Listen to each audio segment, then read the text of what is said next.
ಪ್ರಭು, ನಾನು ನಿಮ್ಮನ್ನಲ್ಲಿ ಕರ್ಕೊಂಡು ಹೋಗ್ತೀನಿ.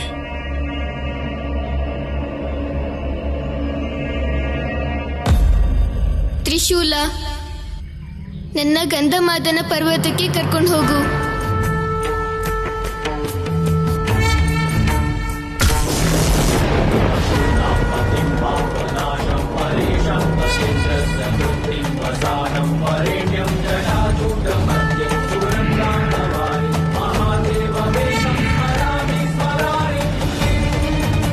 ಇದು ಮೊದಲನೇ ಸಲ ಪ್ರಭುಗಳು ನನ್ನ ಮಾತಿಗೆ ಇಲ್ಲ ಅಂತಿರೋದು.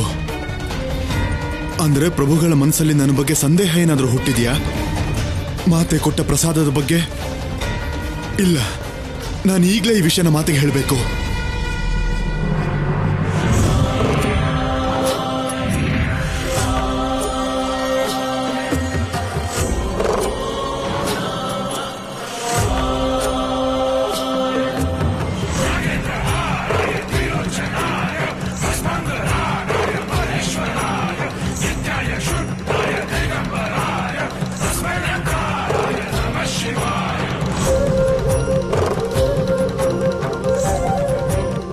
ಗಂಧಮಾದನ ಪರ್ವತಕ್ಕೇನೋ ಬಂದೆ, ಆದ್ರೆ ಎಲ್ಲದಕ್ಕಿಂತ ಮೊದಲು ನಾನು ಆ ದಿವ್ಯ ಔಷಧಿ ಸಿಗ್ಬೇಕು ಅಂತಂದ್ರೆ ಯಕ್ಷ ಅಥವಾ ಗಂಧರ್ವನ ಹುಡುಕ್ಬೇಕು.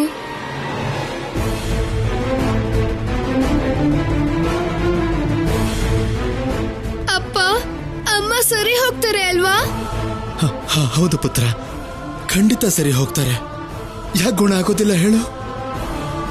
ಶಿವ ಹೋಗಿದ್ದಾನಲ್ಲ ಔಷಧಿ ತರೋದಕ್ಕೆ. ಶಿವ ಔಷಧಿ ತಗೊಂಡು ಸಮಯಕ್ಕೆ ಸರಿಯಾಗಿ ಬಂದುಬಿಡ್ತಾನೆ. ಆಗ ನಿಮ್ಮಮ್ಮ ಖಂಡಿತ ಸರಿ ಹೋಗ್ತಾರೆ.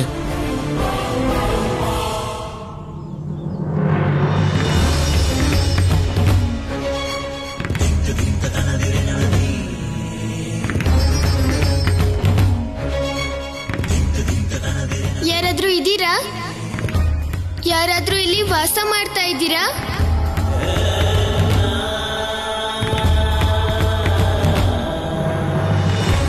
ಇಲ್ಲಂತೂ ಯಾರು ಕಾಣಿಸ್ತಾನೆ ಇಲ್ಲ. ಯಾರನ್ನ ಕೇಳಿ ಔಷಧಿ ಬಗ್ಗೆ? ನಾನು ಅಮ್ಮನ ಹತ್ರ ಬೇಗ ಹೋಗದೆ ಇದ್ರೆ ಅಮ್ಮನ ನೋವು ಕಡಿಮೆ ಆಗೋದಿಲ್ಲ.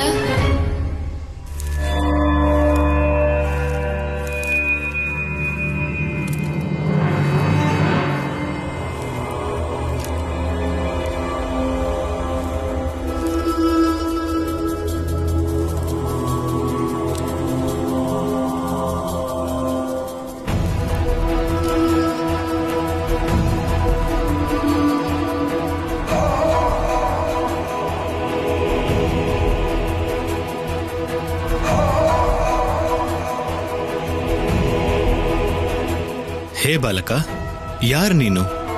ನಿನ್ನಂಥವನನ್ನ ನಾನು ಮೊದಲೆಲ್ಲೂ ಈ ಪರ್ವತದ ಮೇಲೆ ನೋಡೇ ಇಲ್ಲ. ನಿನ್ ಪರಿಚಯ ಮಾಡ್ಕೊ.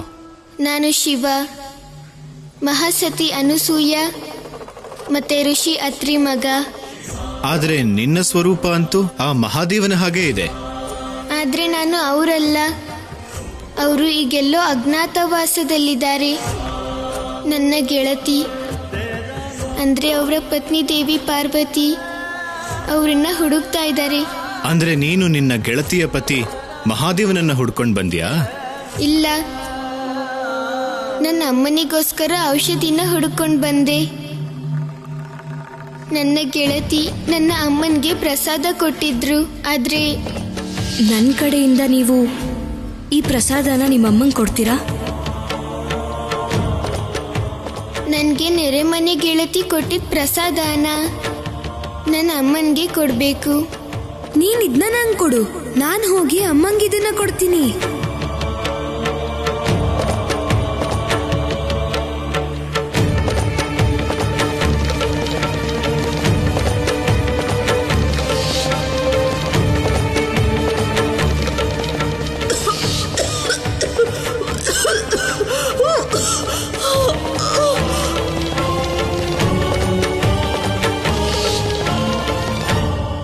ಈ ಪ್ರಸಾದದಲ್ಲಿರೋ ವಿಷದ ಪ್ರಭಾವ ಯಾವ ಔಷಧಿಯಿಂದ ಹೋಗುತ್ತೋ ಆ ಔಷಧಿನ ಹುಡುಕೊಂಡು ನಾನು ಇಲ್ಲಿ ತನಕ ಬಂದಿದ್ದೀನಿ.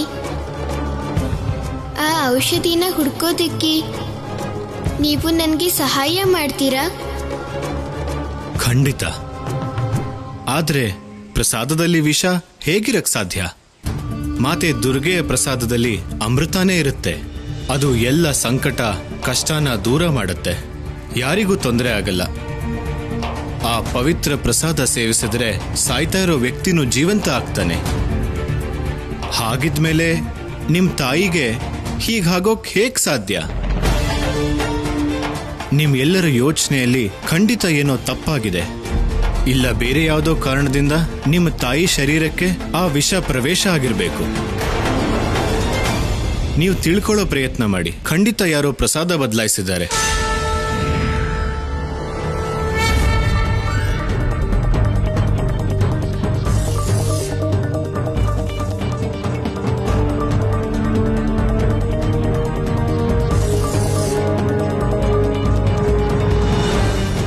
ಅರೆ, ಇದಂತೂ ಮಾವಿನ ಹಣ್ಣಿನ ವಾಸನೆ. ಆದ್ರೆ ಇದು ಯಾವ ಕಡೆಯಿಂದ ಬರ್ತಾ ಇದೆ?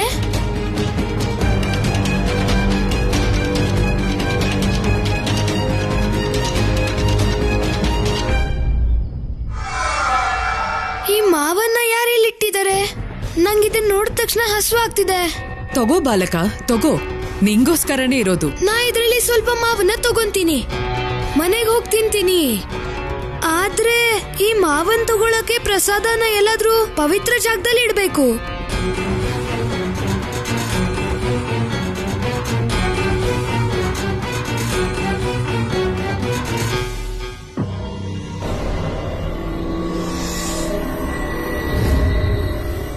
ಈಗ ಈ ಪ್ರಸಾದದಲ್ಲಿ ನಾನು ವಿಷ ಬೆರೆಸ್ತೀನಿ.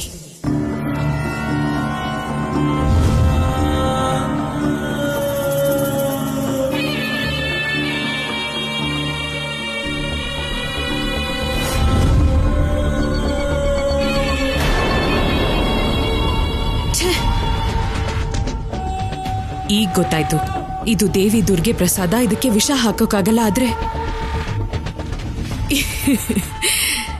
ಇಂಥದ್ದೇ ಬೇರೆ ಪ್ರಸಾದ ತಯಾರಿಸಿಡ್ಬೋದಲ್ಲ. ನಕಲಿ ಪ್ರಸಾದ. ಇದನ್ನ ತಗೊಂಡು ಮೂರ್ಖ ಮನೆಗೆ ಹೋಗ್ತಾನೆ. ಅವರೆಲ್ಲ ಆ ಪ್ರಸಾದನೇ ನಿಜವಾದ ಪ್ರಸಾದ ಅನ್ಕೊಂಡು ತಿಂತಾರೆ. ಆಮೇಲೆ ಏನಾಗತ್ತೆ?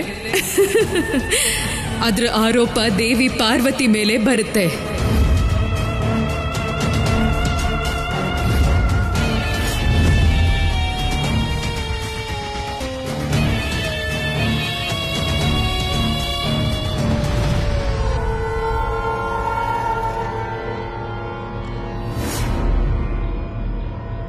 ಈಗ ನನ್ನ ಮಾಯೆಯಿಂದ ನೀನು ನಿಜವಾದ್ದಲ್ಲ.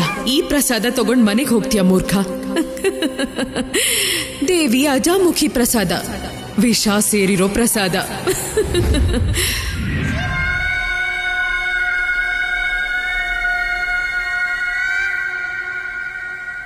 ನೀವು ನನಗೆ ಇಂಥ ಸಲಹೆ ಕೊಟ್ಟಿದ್ದಕ್ಕೆ ನಿಮಗೆ ಕೋಟಿ ಕೋಟಿ ಧನ್ಯವಾದ. ನೀವು ಸತ್ಯ ಹೇಳಿದ್ರಿ. ಪ್ರಸಾದ ಬದಲಾಗಿತ್ತು. ನಿಜವಾದ ಪ್ರಸಾದ ಈಗಲೂ ಅದೇ ವನದಲ್ಲೇ ಇದೆ. ಈಗ ಔಷಧಿ ಎಲ್ಲಿದೆ ಅಂತ ಹೇಳಿ, ನಾನು ಅದನ್ನ ತಗೊಂಡು ಅಮ್ಮನ ಹತ್ರ ಹೋಗ್ಬೇಕು. ಜೀವ ಉಳಿಸೋ ಔಷಧಿ ಮಾತೆ ದುರ್ಗಾದೇವಿಯ ಪ್ರಸಾದನೇ. ಎಲ್ಲ ಸಂಕಟ, ಎಲ್ಲ ನೋವನ್ನು ದೂರ ಮಾಡುತ್ತೆ.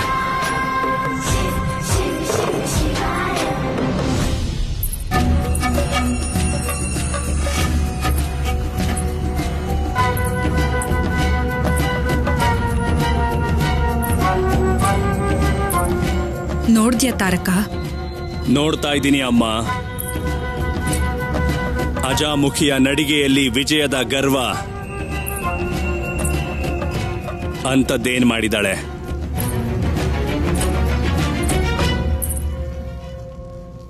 ಏನ್ ವಿಷಯ ಅಜಾಮುಖಿ? ಇವತ್ ನೀನು ಕಾಲಿಂದ ಹಿಡಿದು ತಲೆ ತನಕ ಗರ್ವದಿಂದ ಹೊಳಿತಾ ಇದ್ಯಾ? ಏನ್ ಮಾಡ್ಬಂದೆ ನೀನು? ಒಂದ್ ವೇಳೆ ನನ್ನ ತಂಗಿ ಏನಾದ್ರೂ ಆ ಬಾಲಶಿವನ ವ್ರತನ ಭಂಗ ಮಾಡ್ಬಿಟ್ಲಾ? ಅಣ್ಣ, ನಾನು ಇವತ್ತು ಅದು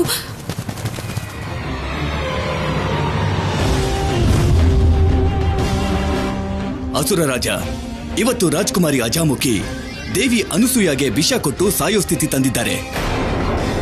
ಅಜಾಮುಖಿ, ಇದೇನ್ ಮಾಡ್ದೆ ನೀನು? ಅಣ್ಣ, ನಾನು ನಿನ್ ಶತ್ರು ತಾಯಿನ ಸಾಯಿಸಿದ್ದೀನಿ.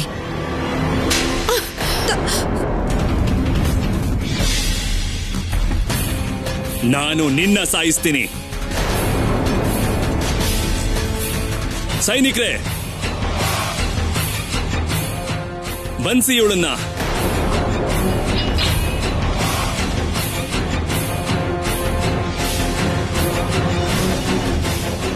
ಅಮ್ಮ, ಯಾಕಣ್ಣ ಹೀಗ್ ಮಾಡ್ತಿದ್ದಾರೆ? ನೀನು ನಿನ್ನ ಅಣ್ಣನ ಸೋಲಿಗೆ ನಾಂದಿ ಹಾಡ್ ಬಂದಿದ್ಯಾ. ಅವನ ಅಮರತ್ವಕ್ಕೆ ಸಂಕಟ ತಂದಿದ್ಯಾ ನೀನು. ನೀನ್ ಮಾಡಿದ್ದಕ್ಕೆ ಇದೇ ಸರಿಯಾದ ಶಿಕ್ಷೆ. ಆದ್ರೆ ಅಮ್ಮ, ನಾನು ನನ್ನ ಪ್ರೀತಿಯ ಅಣ್ಣನ ಸೋಲನ್ನ ಯಾಕೆ ಬಯಸ್ತೀನಿ? ಅವರ ಅಮರತ್ವದ ದಾರಿಗೆ ಸಮಸ್ಯೆ ಯಾಕೆ ತರ್ತೀನಿ? ಸಮಸ್ಯೆನ ತಂದಾಗಿದೆ ನೀನು. ಅಪರಾಧ ಮಾಡಿದೀಯಾ. ಮತ್ತೆ ಈ ಅಪರಾಧಕ್ಕೆ ಕೇವಲ ಒಂದೇ ಶಿಕ್ಷೆ, ಮೃತ್ಯುದಂಡ. ಎಳ್ಕೊಂಡು ಹೋಗಿ ಇವಳನ್ನ. ಹಾಗೆ ಕಾರಾಗೃಹಕ್ಕೆ ತಳ್ಳಿ. ಅಮ್ಮ, ಅಣ್ಣ.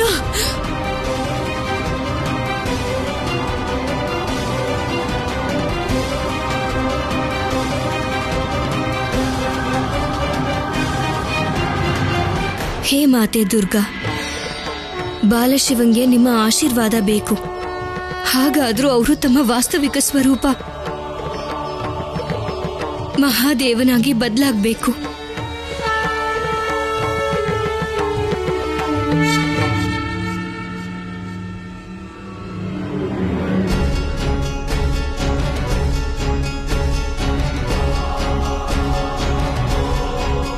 ಏನಾಯ್ತು ನಂದಿ?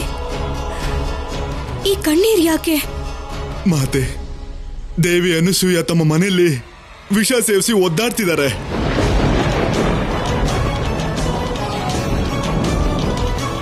ವಿಷ ಸೇವಿಸಿದ್ರ? ಯಾಕೆ ನಂದಿ? ನಾನು ಈಗ್ಲೇ ಅಲ್ಲಿ ಹೋಗ್ಬೇಕು. ಬೇಡ ಮಾತೆ, ನೀವೆಲ್ಲಿಗೂ ಹೋಗ್ಬಾರ್ದು. ನೀವಲ್ಲಿಗೆ ಹೋಗೋದು ಸರಿಯಲ್ಲ ಮಾತೆ. ಯಾಕೆ ನಂದಿ? ಇಂಥ ಕಷ್ಟದ ಕಾಲದಲ್ಲಿ ನಾನು ಅಲ್ಲಿ ಹೋಗೋದು ಯಾಕೆ ಸರಿ ಇಲ್ಲ ಹೇಳು?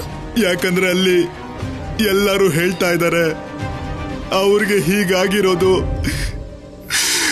ನೀವು ಕೊಟ್ಟಿರೋಂತ ಪ್ರಸಾದನ ಸೇವಿಸಾದ್ಮೇಲೆ ಅಂತ ಎಲ್ರು ಹೇಳ್ತಿದ್ದಾರೆ.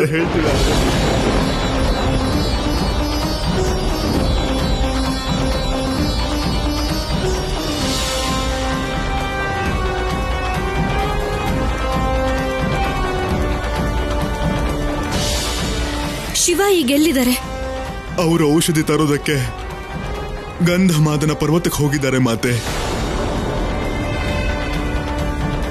ಗೆಳೆಯ ಅಲ್ಲಿಲ್ಲ ಅಂದ್ರೆ ಇಂಥ ಸಂಕಷ್ಟದ ಸಮಯದಲ್ಲಿ ನಾನಲ್ಲಿರೋದು ಅನಿವಾರ್ಯ ಆಗತ್ತೆ ನಂದಿ.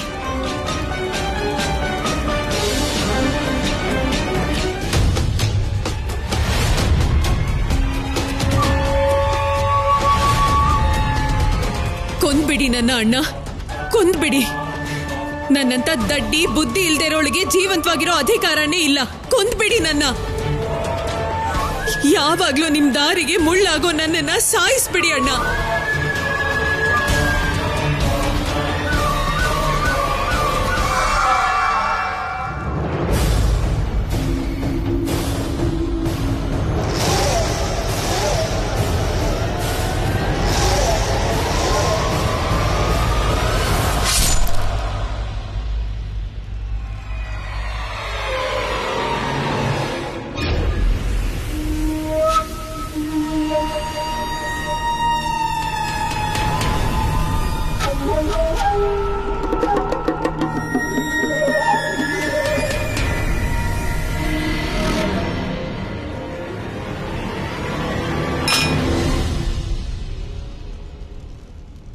ಒಂದು ವೇಳೆ ನಿನ್ನ ಸೋದರಿ ಅಲ್ದಿದ್ರೆ ನನ್ನ ಖಡ್ಗ ರಕ್ತ ಕುಡಿದೆ ಇಳಿತಾ ಇರ್ಲಿಲ್ಲ. ಅರ್ಥ ಆಯ್ತಾ? ಅರ್ಥ ಆಯ್ತು ಅಣ್ಣ.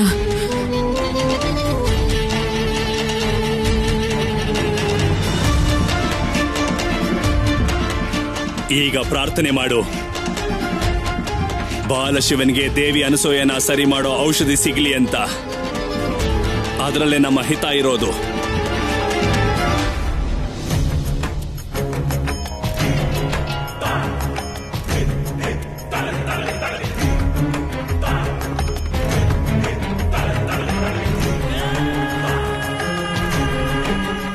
ದೇವಿ, ಕಣ್ಣು ಬಿಡಿ, ಕಣ್ಣು ಮುಚ್ಚಬೇಡಿ.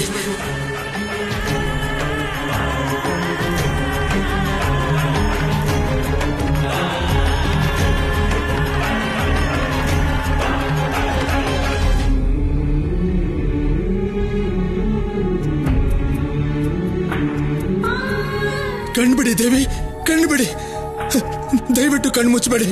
ವಿಷ ಇದ್ದಾಗ ನಿದ್ರೆ ಮಾಡಬಾರ್ದು ದೇವಿ. ನೀವು ಎಚ್ಚರವಾಗಿರ್ಬೇಕು. ಶಿವ ಔಷಧಿ ತಗೊಂಡ್ ಬರ್ತಾನೆ, ನೀವು ಸರಿ ಹೋಗ್ತೀರಾ?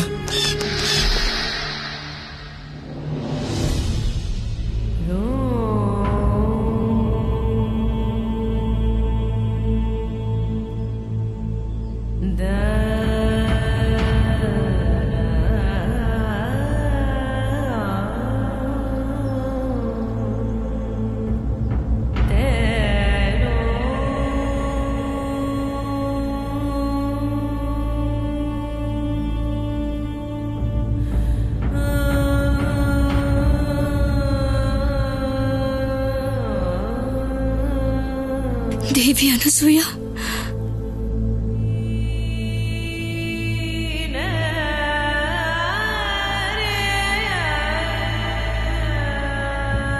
ನೋಡಕ್ ಬಂದಿದ್ದೀರಾ ದೇವಿ ಪಾರ್ವತಿ? ನಾನ್ ಜೀವಂತವಾಗಿದ್ದೀನ ಅಥವಾ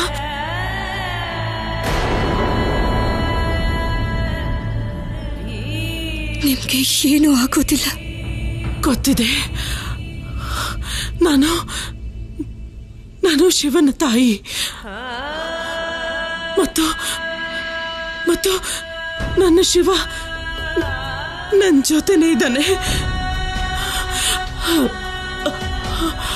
ನೀವೇನು ಮಾತಾಡಬೇಡಿ ದೇವಿ, ನೀವು ಮೌನವಾಗಿರಿ. ಇಲ್ಲ ಋಷಿವರ್ಯ, ನಾನು ಮಾತಾಡಬೇಕು. ನನ್ನ ಮಾತನ್ನ ತಡೆಯಬೇಡಿ ಋಷಿವರ್ಯ. ದೇವಿ ಪಾರ್ವತಿ, ಇಡೀ ಜಗತ್ತೇ ನಿಮ್ಮನ್ನ ಜಗಜ್ಜನನಿಯ ರೂಪದಲ್ಲೇ ಪೂಜೆ ಮಾಡ್ತಿದೆ. ಆದ್ರೆ ನೀವು ಆ ಹೆಸರಿಗೆ ಯೋಗ್ಯ ಅಲ್ಲ ದೇವಿ ಪಾರ್ವತಿ.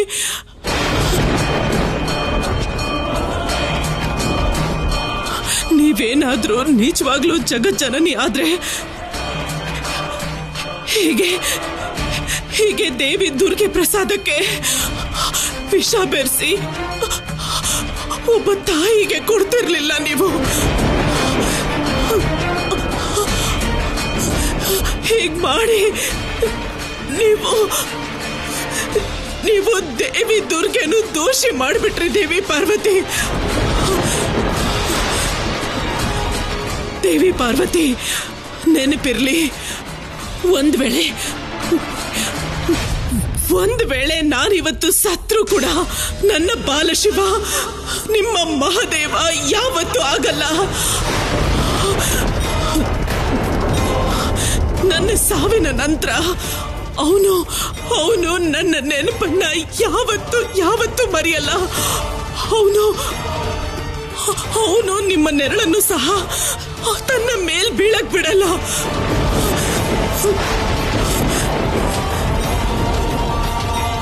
ನೆನಪಿರ್ಲಿ.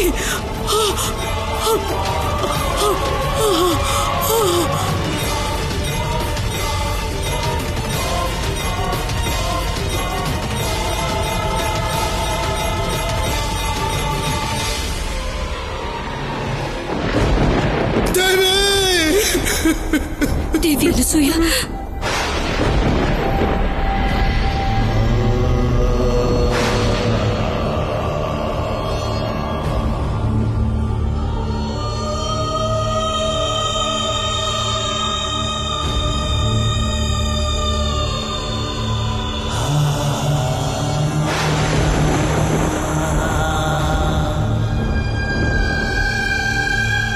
ಅಮ್ಮ,